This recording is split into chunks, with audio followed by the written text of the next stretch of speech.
Diketahui berdasarkan fakta sejarah, demi penguasaan yang totaliter, setiap penjajah pasti akan menerapkan 3 hal, yakni pertama, kaburkan sejarahnya. Kedua, hancurkan bukti-bukti sejarah itu hingga tidak bisa lagi diteliti dan dibuktikan kebenarannya. Dan yang ketiga, putuskan hubungan dengan leluhurnya dengan mengatakan sebagai bodoh dan primitif.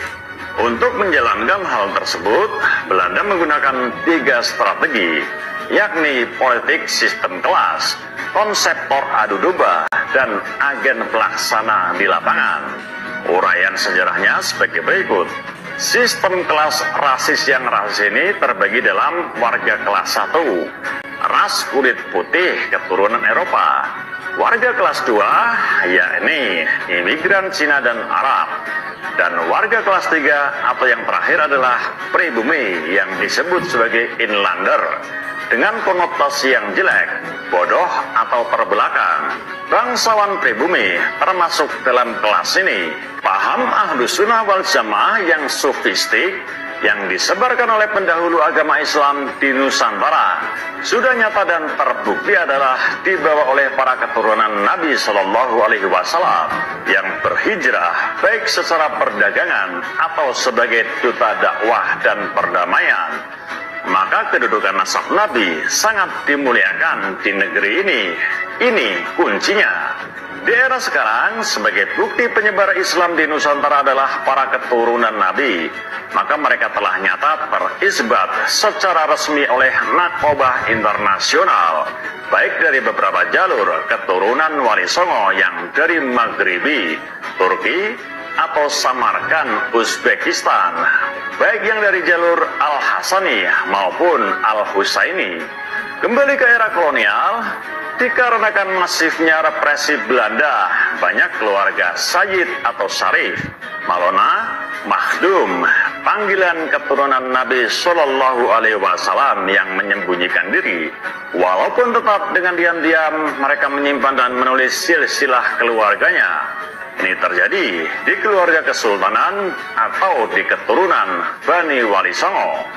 Mengetahui hal tersebut, maka Belanda membuat suatu proyek kooptasi umat Islam dengan menunjuk seorang orientalis yang hafal Al-Quran bernama Senuk Hurugronje, yang nama samarannya adalah Haji Abdul Ghaffar atau Habib Putih.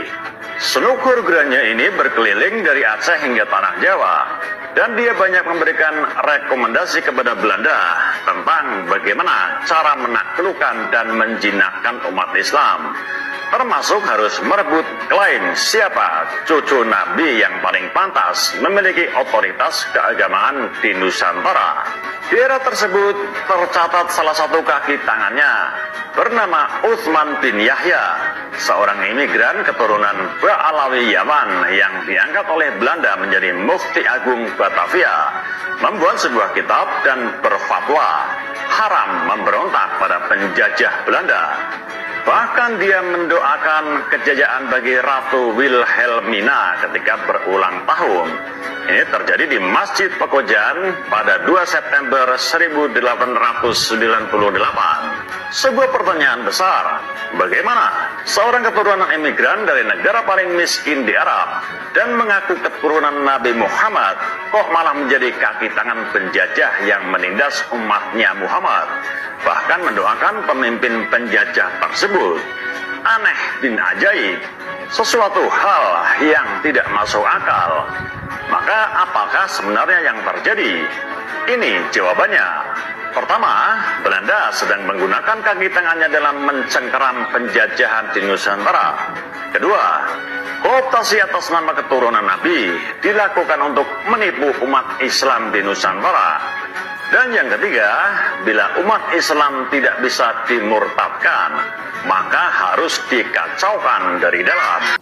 Assalamualaikum warahmatullahi wabarakatuh. Selamat datang, selamat berjumpa kembali di channel Islam Nusantara, channel yang selalu setia dan standby di